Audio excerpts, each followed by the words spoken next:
Awasthi classes में आप सभी का स्वागत है। मैं आरपी अवस्थी आप सभी विद्यार्थियों को नमस्कार करता हूं। तो इतने दिन के अध्यापन के पश्चात मैं आपको ये बताना चाहता हूं कि हम अपने लक्ष्य को कैसे प्राप्त करें। जो हमारा लक्ष्य है, हमारा टारगेट है, हमारा उद्देश्य है, वो उसकी प्राप्ति कैसे हो। तो आइए आज इस पर हम विचार करेंगे। हम अपने लक्ष्य को कैसे प्राप्त करें।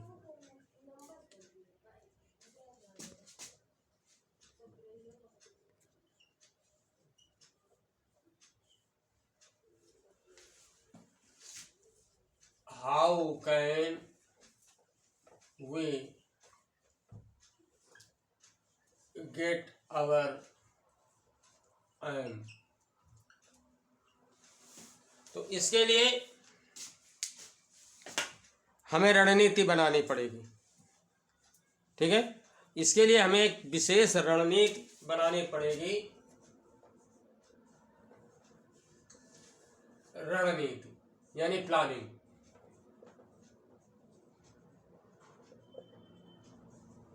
प्लानिंग बनानी पड़ेगी और प्लानिंग में हमें सबसे पहले ये देखना है कि हमारा लक्ष्य क्या है, हमारा उद्देश्य क्या है, हम किस परीक्षा की तैयारी कर रहे हैं।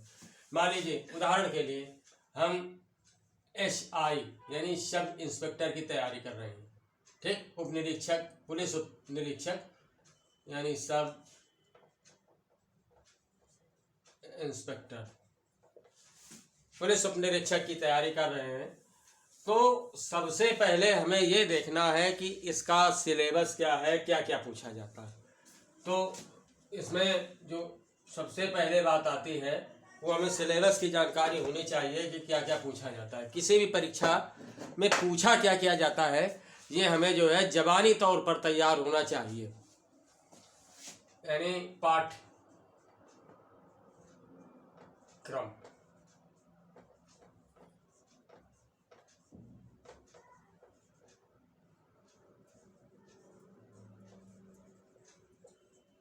सिलेबस। दूसरी बात, अब इसमें ये देखना है कि सिलेबस के हमें कौन कौन से हिस्से तैयार हैं और कौन कौन से हिस्से कमज़ोर हैं।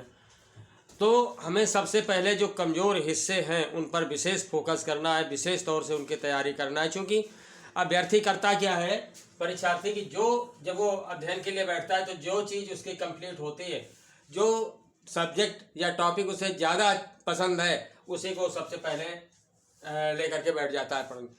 अपने अध्यापन के दौरान मैंने देखा कि जैसे बहुत सारे विद्यार्थी हैं और उनका जो रीजनिंग सब्जेक्ट है, रीजनिंग, तो उसकी अच्छी तैयारी है। तो जब भी वो प्रैक्टिस करने बैठेंगे तो सबसे पहले इस सब्जेक्ट को उठाते हैं। अगर मैथ्स उनकी जो है कमज़ोर है, मैथमेटिक कमज़ोर है, तो ज़्यादा ध्यान इस पर देना चाहिए, ज़्यादा फोकस इस पर होना चाहिए। लेकिन फोकस वो रीजनिंग पर करते हैं और इसको टच नहीं करते। तो इस तरह से अपेक्षित तैयारी नहीं हो पाती है, समझ रहे हैं ना। तो जो कमज़ोर विषय हैं और वो पाठ्यक्रम में है, सिलेबस में है, उनकी तैयारी ज़्यादा करनी है। फिर इसके बाद आता है हमें समय। हर परीक्षा का एक लगभग निर्धारित जो है वो रिक्वायर्ड टाइम होता है कि ये परीक्षा इतना समय देने पर जो है पास की जा सकती है। ठीक, तो अब ये अभ्यर्थी की तैयारी पर निर्भर करता है। अगर लगभग पोर्शन की उसे तैयारी है तो फिर प्रैक्टिस करनी है, उसे रिवीजन करना है, तो इस पर कम समय लगेगा। लेकिन औसत अगर एक मान करके चला जाए किसी भी परीक्षा के लिए, तो औसत जो है 8 से 10 घंटे मिनिमम, अच्छे बच्चे के लिए 8 से 10 घंटे की तैयारी का समय जो है पर डे देना चाहिए। समझ रहे हैं ना। अब ये बौद्धिक शक्ति पर निर्भर करता है कि किसकी बौद्धिक क्षमता कितनी है, क्या है। तीसरी बात जो आती है वो है नियमितता।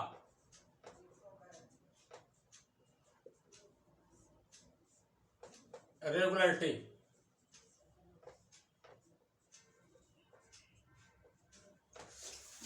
रेगुलरिटी अगर नियमितता बनाए रखते हैं, भले आप समय कम दें, लेकिन अगर रेगुलर आप पढ़ते हैं तो ये समझ लीजिए आपकी अच्छी तैयारी होगी। अगर आप ब्रेक करते हैं, जैसे किसी दिन मान लीजिए आपने 12 घंटे पढ़ लीजिए, फिर 2 दिन नहीं पढ़े, फिर 6 घंटे पढ़ लिए, फिर 3 दिन नहीं पढ़े, फिर इसके बाद 18 घंटा पढ़ लिए, और अगर कोई बंदा 6 घंटे ही कंटिन्यू पढ़ रहा है तो उसकी अच्छी तैयारी होगी, ये समझ लीजिए।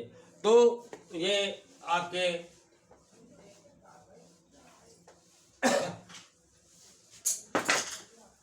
लिए बहुत जरूरी हो जाता है कि आप नियमित समय दें। इसके बाद अगली जो बात आती है वो ये कि अनावश्यक तत्वों से, अनावश्यक तत्व जो है, अनावश्यक बातें हैं, उनसे आपको परे रहना है। किसी भी तरह का वर्णन नहीं पालना है, अनावश्यक तत्वों से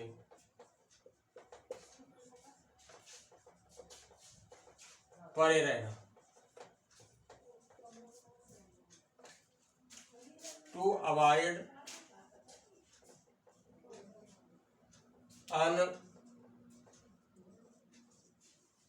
अननेसेसरी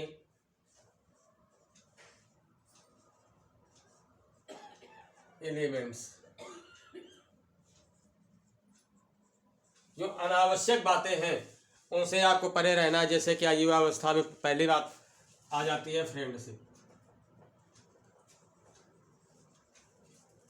तो इसमें क्या है, लोग बहुत टाइम वेस्ट करते हैं, जबकि एक अच्छी तैयारी करने वाले विद्यार्थी को इस पर फोकस नहीं करना है। जब आप स्वयं सफल हो जाएंगे तो बिना प्रयास किए आपके ढेर सारे मित्र होंगे, ठीक है। अब साथ ही साथ एक बहुत अहम बिंदु है, वो है आपका स्वास्थ्य।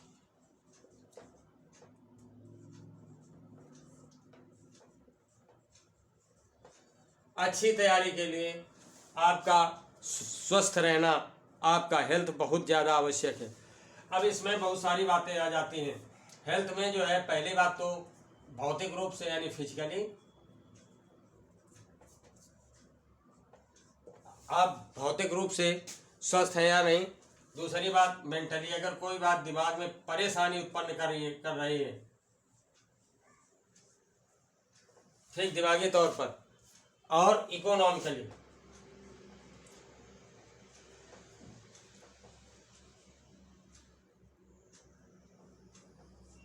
आर्थिक तौर पर अगर आप परेशान हैं तो फिर तैयारी में बाधा उत्पन्न होगी। तो भौतिक रूप से, मानसिक रूप से और आर्थिक रूप से आपको एक संतुलन बैठा के चलना है, क्योंकि अर्थव्यवस्था हर एक को प्रभावित करती है, ठीक है। अर्थव्यवस्था सभी को प्रभावित करती है, लेकिन उसमें एक संतुलन स्थापित करके, धैर्य स्थापित करके हम आगे बढ़ सकते हैं। उसको ठंडे दिमाग से हम सोच करके कि किस तरह से हम जो है इसे इसकी व्यवस्था कर सकते हैं, ऐसा सोच करके हम जो है आगे बढ़ सकते हैं। अब एक खास बात मैं आपको बताना चाहता हूँ कि जब हम पढ़ने बैठते हैं तो कई बार विद्यार्थियों को ये हो जाता है कि थोड़ी देर पढ़े और बस उनका तो जो है सर दर्द करने लगता है, ठीक है, थकान जैसी महसूस होने लगती है। या वो पढ़ने बैठे, अगर बेड पे या तखत पर बैठ करके पढ़ रहे हो तो पहले जो है हाथ का सहारा लेकर के, गर्दन का सहारा लेकर के हल्का सा लेट जाएंगे, और इसके बाद पूरी तरह लेट जाएंगे, थोड़ी देर में सोने लगते हैं। तो हमेशा जो है पढ़ने के लिए मेज और कुर्सी का उपयोग करना चाहिए, ठीक है, लकड़ी की ही कुर्सी होनी चाहिए, ऐसा प्रयास करना चाहिए। फिर कई बार ऐसा होता है कि मान लीजिए 4-6 घंटे पढ़ लिया, लेकिन वो जो है मेमोराइज नहीं रहता है, याद नहीं रहता है, ठीक।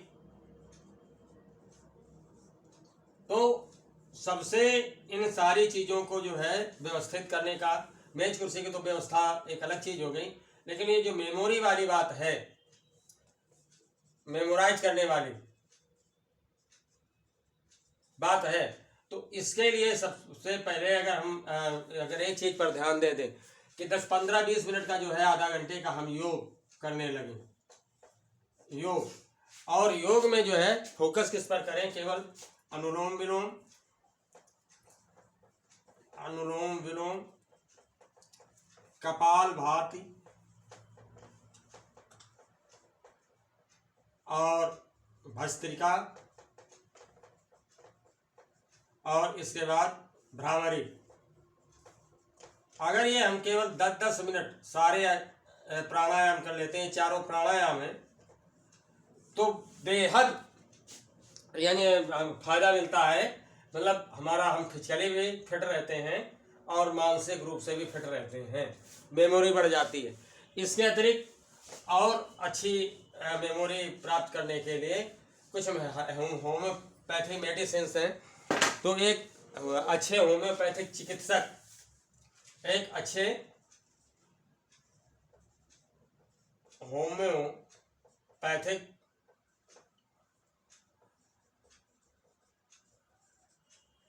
डॉक्टर को दिखा करके आप जो है अपनी मेमोरी संबंधी सलाह ले सकते हैं, उनसे दवाएं ले सकते हैं और अपनी मेमोरी को बढ़ा सकते हैं। अगर मेमोरी आपकी अच्छी रही तो फिर सफलता जो है संदिग्ध नहीं रह जाती है, बड़ी आसानी हो जाती है सफलता प्राप्त करने में। क्योंकि अब अगर पॉइंट टू पॉइंट सारी चीज़ें याद हैं तो पेपर करते समय की भी बचत होती है और जो हमारा परसेंटेज है सही सवाल होने पर, सही उत्तर होने पर जो है हमारा परसेंटेज भी बढ़ जाता है। तो इस तरह से कम समय में हम अच्छे अंक ला सकते हैं अगर हमारी मेमोरी साथ दे रही है, मेमोराइज है, जो कुछ परीक्षा में आया है वो हमें याद है। क्योंकि जब आप जानते हैं कि तुक्के में कैसे गलतियां होती हैं, है ना। तो ये इतनी सारी बातें हैं, इनको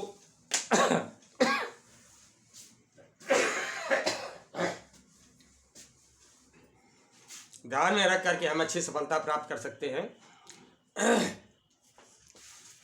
पिछले 2 दिन से मेरा स्वास्थ्य खराब था, इसके लिए मैं अध्यापन कार्य नहीं कर पाया इस कारण से, तो क्षमा चाहूँगा आपसे। तो उम्मीद करता हूँ कि इन सारे बिंदुओं पर गौर करके आप अच्छी तैयारी करेंगे, अपना लक्ष्य प्राप्त करेंगे। आपको बहुत बहुत शुभकामनाएं। नेक्स्ट लेक्चर में मेरी फिर आपसे मुलाकात होगी, तब तक के लिए नमस्कार।